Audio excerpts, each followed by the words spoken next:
Good evening दोस्तों। आज है 16 नवंबर और आज हम लोग देखेंगे बिहार स्पेशल एडिटोरिया के अंतर्गत ऐतिहासिक घटनाक्रम। जितने भी घटनाक्रम है डेट वाइज ईस्वी वाइज जो है हम लोग देखेंगे। साथ ही साथ अगर समय बचा तो हम लोग जो है करंट अफेयर्स देखेंगे डेली करंट अफेयर्स के अंतर्गत, और 2-3 दिन पहले का भी जो महत्वपूर्ण करंट अफेयर्स है उसको भी इंक्लूड कर लेंगे। तो चलिए हम लोग स्टार्ट करते हैं। पहला है कि 1000 से 600 ईस्वी पूर्व में आर्यों का बिहार में आगमन हुआ। यहाँ पर एक इम्पोर्टेंट तथ्य ये भी आपको बताते चले, जो इम्पोर्टेंट है उसको याद अभी ही कर लेना है, उसको हम बता देंगे, और जो अन्य ईस्वी है उसको जो बस एक बार ध्यान में रखना है कि हाँ ये घटना इस समय हुआ था। तो जैसे कि 563 ईस्वी पूर्व में गौतम बुद्ध का जन्म हुआ है, इसको आपको याद करना है। 540 ईस्वी में पूर्व में महावीर स्वामी का जन्म हुआ है, इसको याद करना है। और नवीनतम एनसीईआरटी के अनुसार 599 ईस्वी जो है इनकी जन्मतिथि बताया गया है। वहीं पर जो है गौतम बुद्ध का महापरिनिर्वाण अर्थात महापरिनिर्वाण जो है बुद्ध धर्म में मृत्यु की को बताया गया है। गौतम बुद्ध की जब मृत्यु हुई तो वो हुई है 483 ईस्वी पूर्व में। महावीर स्वामी की मृत्यु 468 ईस्वी पूर्व में हुई है, और एनसीईआरटी के नवीनतम एनसीईआरटी के अनुसार 527 ईस्वी पूर्व में। उसके बाद बिंबिसार मगध का उत्थान होता है 544 ईस्वी में। उदयन द्वारा पाटलिपुत्र की जो है राजधानी बनाया गया। 555 नंद वंश की स्थापना। 544 चंद्रगुप्त मौर्य द्वारा मौर्य वंश की स्थापना 321 ईस्वी पूर्व में हुआ है। ये आपको याद कर लेना है, ये पूछा जाता है। अगला है कलिंग युद्ध, ये 261 ईस्वी पूर्व में होता है। और 185 ईस्वी पूर्व में मौर्य वंश का अंतिम शासक वृद्धरथ की हत्या कर शुंग वंश की स्थापना होती है। कनिष्क द्वारा राजा बनने के अवसर पर शक संवत चलाया गया, ये 78 ईस्वी में चलाया गया। अब ईस्वी आ गया तो ये आपको याद कर लेना, ये विभिन्न एग्जामों में बार बार पूछा गया है। अगला है गुप्त संवत, ये 320 ईस्वी में। हेनसांग की बिहार यात्रा, ये भी याद करना है।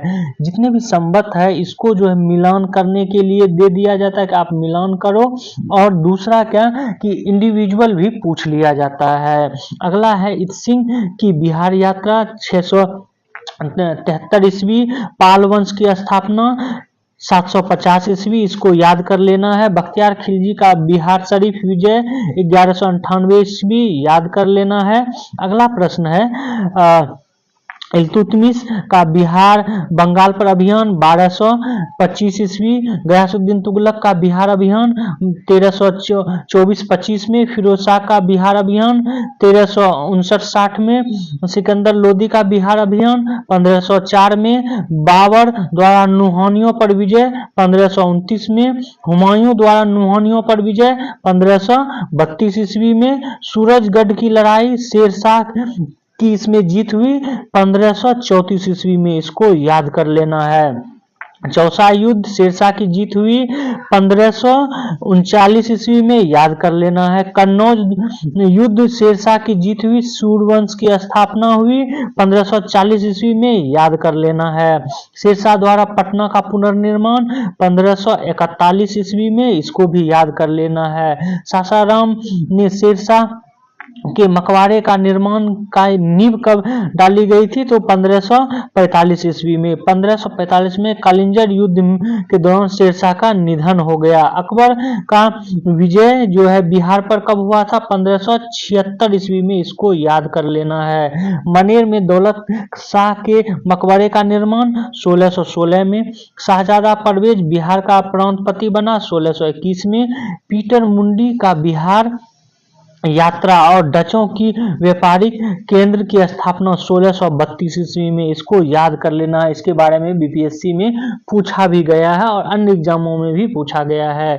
ब्रिटिश व्यापारिक केंद्रों की वास्तविक स्थापना 1651 में, श्री गुरु गोविंद सिंह का जन्म 1666 में, याद कर लेना है।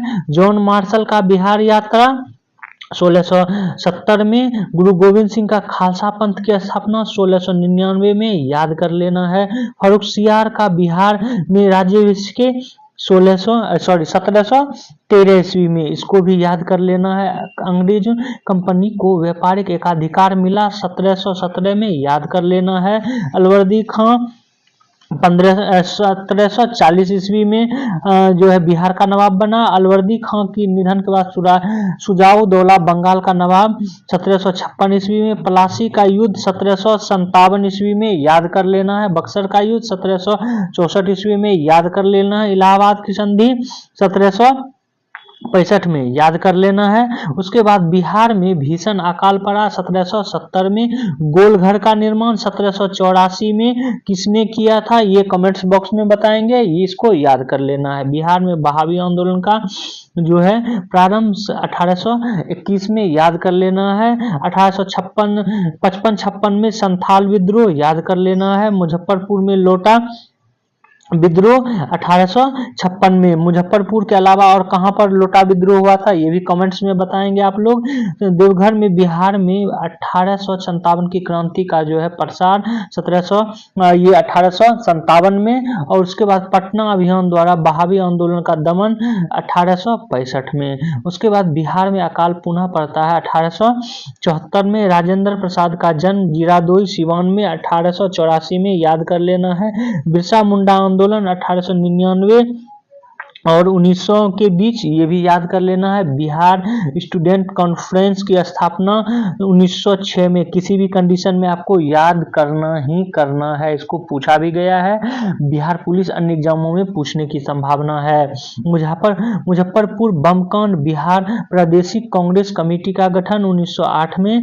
पृथक बिहार प्रांत बनने की घोषणा 1908 ईस्वी में जो है किया गया। वहीं पर पृथक बिहार प्रांत का गठन 1912 ईस्वी में। तो ये दोनों ईस्वी आप लोग याद रखेंगे, ध्यान में रखेंगे कि बनने की घोषणा होती है बिहार को जो है 1911 में, लेकिन बन कब जाता है 1912 में। आगे है 1913 में पटना में सचिंद्र नाथ सन्याल द्वारा अनुशीलन समिति का गठन किया गया, याद कर लेना है।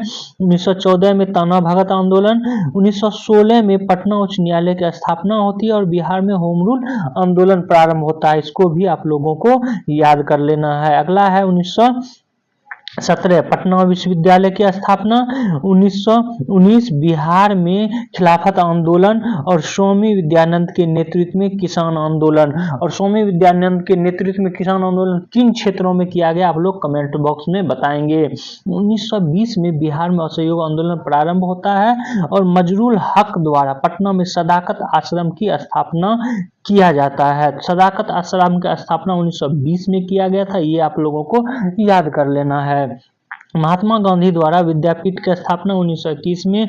बिहार में स्वराज दल का गठन 1923 में। किसके नेतृत्व में बिहार में स्वराज दल का गठन किया गया, ये आप लोग कमेंट्स बॉक्स में बताएंगे।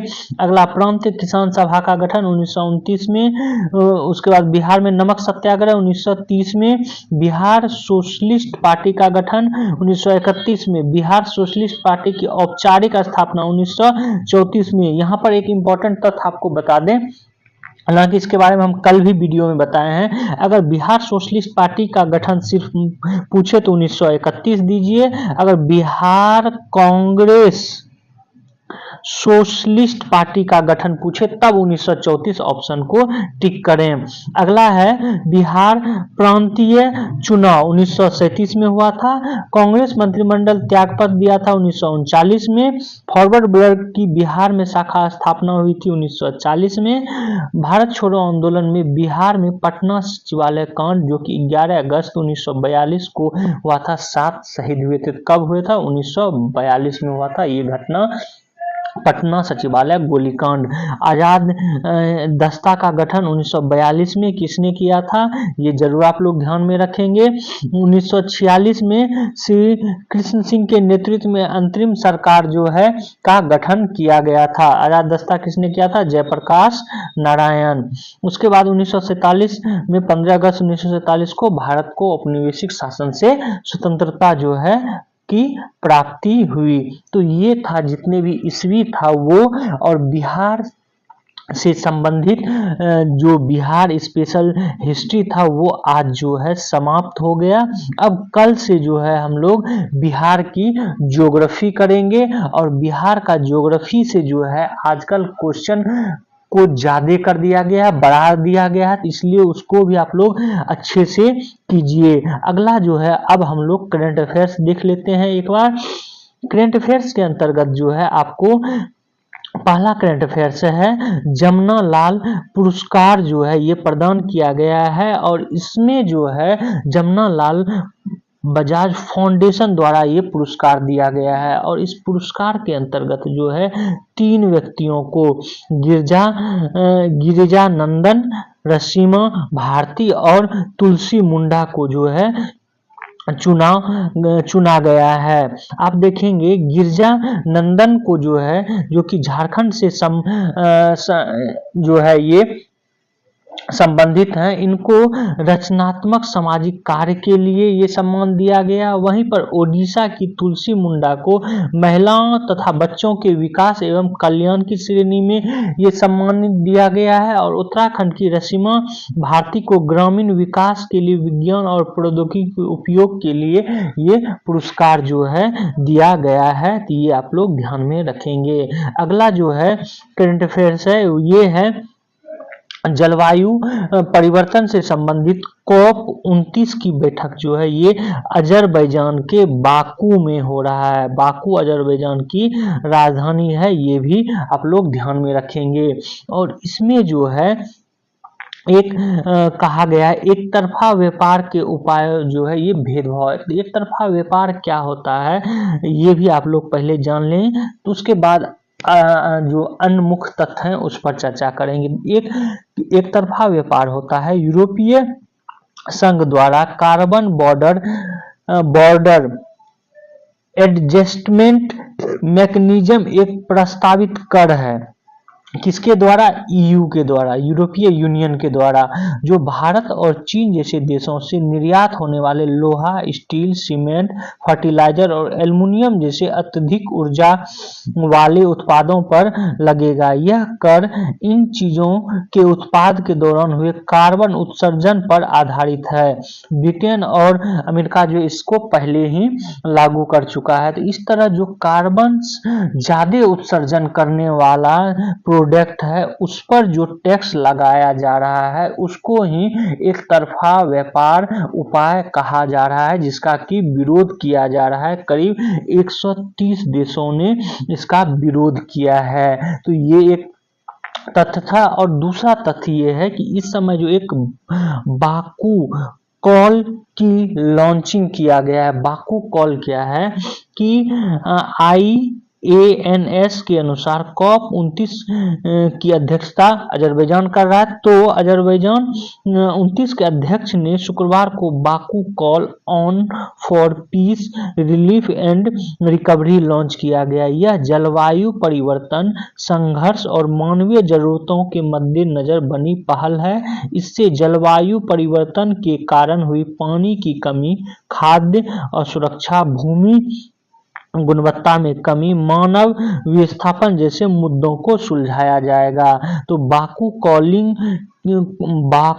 कॉल की लॉन्चिंग जो है पानी की कमी, खाद्य असुरक्षा, भूमि गुणवत्ता में कमी, मानव विस्थापन जैसे मुद्दों को सुलझाने के लिए इसका जो है गठन किया गया है। इसके बारे में हम आगे भी चर्चा करेंगे। अगला करंट अफेयर्स देख लेते हैं। अगला करंट अफेयर्स है ये इम्पोर्टेंट करंट अफेयर्स है। इस तरह का करंट अफेयर्स जो है पहले पूछा जा चुका है बीपीएससी में भी और अन्य एग्जामों में भी। तो क्या पूछा जा चुका है पहले ये जान लेते हैं, तब इस करंट अफेयर्स पे आएंगे। ये पूछा जा चुका है कि कार्बन का उत्सर्जन जो है सबसे ज्यादा कौन सा देश करता है। तो विश्व में सबसे ज्यादा चीन जो है कार्बन का उत्सर्जन करता है, ये पूछा गया है। अभी जो है करंट अफेयर्स ये है कि शंघाई, टोक्यो, न्यूयॉर्क जो है सबसे ज्यादा प्रदूषण जो है कर रहा है। कौन सा प्रदूषण? तो ग्रीन हाउस गैस से संबंधित प्रदूषण। ग्रीन हाउस गैस का उत्सर्जन के मामले में चीन का शंघाई शहर शीर्ष पर है। बाकू में चल रहे जलवायु वार्ता COP 29 में शुक्रवार को एक संगठन द्वारा जारी किए गए आंकड़ों के अनुसार 7 राज्यों या प्रांतों में 1 अरब मीट्रिक टन से अधिक ग्रीन हाउस गैस उत्सर्जन जो है करने की बात कही गई है। तो आपको याद रखना है कि शहर के अनुसार सबसे ज्यादा ग्रीन हाउस उत्सर्जन कौन कर रहा है? शंघाई कर रहा है, उसके बाद जो है टोक्यो, उसके बाद न्यूयॉर्क सिटी, ह्यूस्टन और सियोल का जो है नाम आता है। ये जो है इम्पोर्टेंट है, पूछा जा सकता है।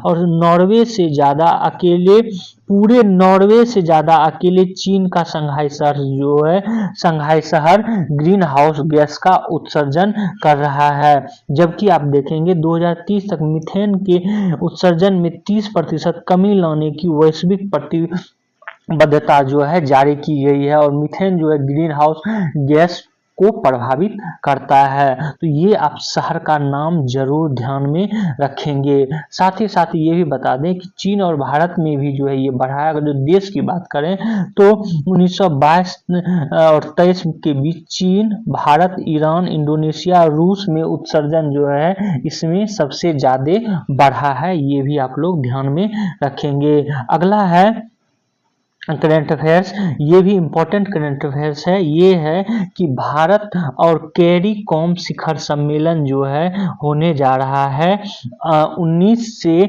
21 नवंबर के बीच। और इस सम्मेलन में जो है डोमिनियन रिपब्लिकन, जो कि वेस्ट इंडीज का एक देश आता है जो कि कैरेबियन देश के रूप में भी जाना जाता है, वो प्रधानमंत्री नरेंद्र मोदी को डोमिनिका का सर्वोच्च सम्मान जो है प्रदान करेगा। और ये सम्मान जो है वहां के राष्ट्रपति ने कहा है कि डोमिनिका अवार्ड ऑफ ऑनर जो है प्रदान किया जाएगा नरेंद्र मोदी को। और वहां के राष्ट्रपति कौन है? सिल्वेन बार्टन है। ये भी आप लोग ध्यान में रखेंगे। ये इसलिए दिया जा रहा है ये सम्मान कि जब कोविड-19 जो है 2021 20 21 22 में आया था, मुख्य रूप से 2020 और 21 में, तो उस समय जो है 70,000 खुराक जो है कोविड-19 टीके का भारत ने उपहार स्वरूप दिया था कैरेबियाई देश डोमिनिका को। इसलिए जो है ये सम्मान दिया जा रहा है। अगला करंट अफेयर्स देखते हैं। अगला करंट अफेयर्स है, ये भी इम्पोर्टेंट है कि ब्रिटिश लेखिका सामंता हार्वे जो है उनको दिया जा रहा है 2024 का बुकर प्राइज। ब्रिटिश लेखिका सामंता हार्वे ने अपने उपन्यास आर बीटल के लिए इस वर्ष बुकर पुरस्कार, दैट मीन्स 2024 में बुकर पुरस्कार जीता है। उनका उपन्यास अंतरिक्ष पर आधारित है। उन्होंने 50,000 पाउंड का पुरस्कार जो है इसके अंतर्गत दिया जाएगा। इस प्रतिष्ठित पुरस्कार के लिए इस वर्ष जो है अंतिम सूची में जगह बनाने वाली ज्यादातर महिला ही थी। यहाँ पर आपको ये भी बता दें कि इन्होंने जो है करीब 6 अंतरिक्ष यात्रियों पर आधारित जो है ये ऑर्बिटल पुस्तक को लिखा है। ये आप लोग ध्यान में रखेंगे। अगला देखते हैं आज का करंट अफेयर्स। आज का अगला करंट अफेयर्स है, ये भी बहुत ही इंपॉर्टेंट है। बौद्धिक संपदा सूचकांक में जो है भारत पहली बार शीर्ष 10 स्थानों में जो है अपना जगह बनाया, और इस बार जो है भारत ने छठा स्थान जो है बनाया है बौद्धिक संपदा सूचकांक में। बौद्धिक संपदा सूचकांक में जो है इस बार एक और रिकॉर्ड भारत ने तोड़ा है, वो है कि भारत ने 3 जो बौद्धिक संपदा हैं, जैसे पेटेंट, आधुनिक डिजाइन आवेदन और ट्रेडमार्क आवेदन, ये तीनों क्षेत्र में जो है शीर्ष 10 में शामिल हुआ है भारत। पहले क्या होता था कि एक क्षेत्र में शामिल होता था, एक क्षेत्र में नहीं। इस बार जो है पेटेंट, औद्योगिक डिजाइन आवेदन और ट्रेडमार्क, ये तीनों में शामिल हुआ है।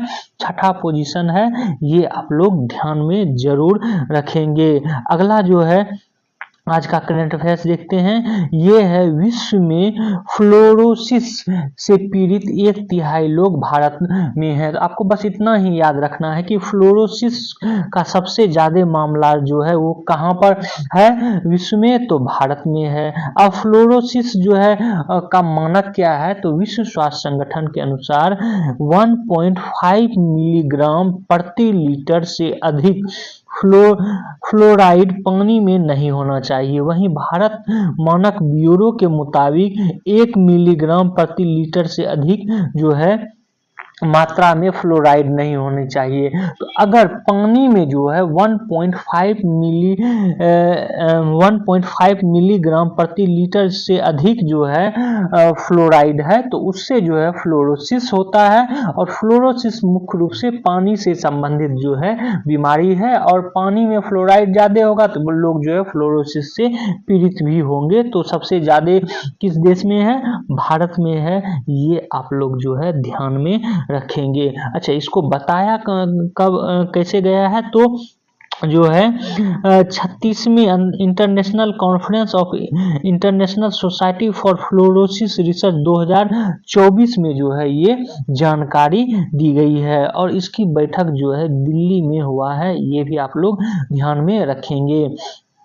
अगला करंट अफेयर्स है, ये इसके बारे में हम ऊपर भी चर्चा कर चुके हैं। ये आपको यहाँ पर जो है एक इम्पॉर्टेंट तथ्य बताना चाहते हैं कि जो COP29 की बैठक हो रही है अजरबैजान की राजधानी बाकू में, इससे पहले जो है 2023 में COP की बैठक कहाँ हुई थी, UAE में हुई थी, और UAE ने ये अध्यक्षता सौंपी है अजरबैजान को बाकू में। बस इतना ही आपको इसमें याद रखना है। आगे चलते हैं, अगला करंट अफेयर्स देखते हैं। अगला करंट अफेयर्स ये बीपीएससी के लिए बहुत ही इम्पोर्टेंट है।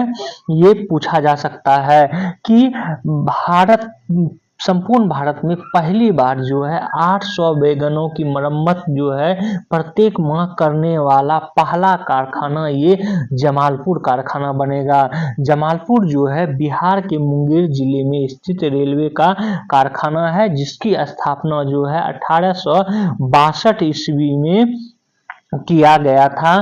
किसके द्वारा, अंग्रेजों के द्वारा किया गया था। तो इसकी जो बैगन की कारखाना है, अभी वर्तमान में जमालपुर में 620 से 640 बैगन की मरम्मत की जाती है, लेकिन 800 बैगन जो है ये किया जाएगा। यहाँ पर आपको एक और चीजें बता दें कि ये बैगन में मुख्य रूप से जो है मालगाड़ी का बैगन ज्यादातर यहाँ पर जो है मरम्मत की जाती है। हालांकि जमालपुर में जो है जो कोच है उसका भी किया जाता है मरम्मत, लेकिन मुख्य रूप से आपको मालगाड़ी का ये आपको ध्यान में रखना है। अगला करंट अफेयर्स देखते हैं, ये भी बहुत ही इंपॉर्टेंट करंट अफेयर्स है।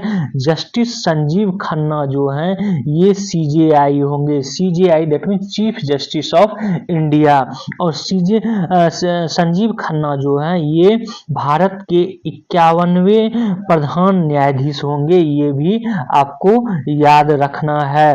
कौन से नंबर के होंगे, 51वें नंबर। DY चंद्रचूड़ जो है वो 50वें नंबर के जो है ये थे चीफ जस्टिस, और इनका जो जस्टिस खन्ना है इनका कार्यकाल जो है 13 मई 2025 तक होगा। और इन्होंने जो है विभिन्न फैसले, जिनमें कि ईवीएम से संबंधित, चुनावी बॉन्ड से संबंधित, अनुच्छेद 370 से संबंधित, ये सब फैसले जो है इन्होंने ही सुनाया है। तो थोड़ा ये इम्पोर्टेंट हो जाता है। खास करके इस मामले में आपको एक ध्यान रखना है कि ये 51वें नंबर के हैं, 51वें नंबर के, इस तरह के प्रश्न बीपीएससी में पूछे भी गए हैं। तो आज हम लोग यहीं तक करंट अफेयर्स रखते हैं, और कल से जो है हम लोग बिहार स्पेशल ज्योग्राफी करेंगे। तो आप लोग हमारे इस वीडियो को जो है शेयर करें, सब्सक्राइब करें और बेल आइकन को जरूर दबा लें। Thank you for watching this video.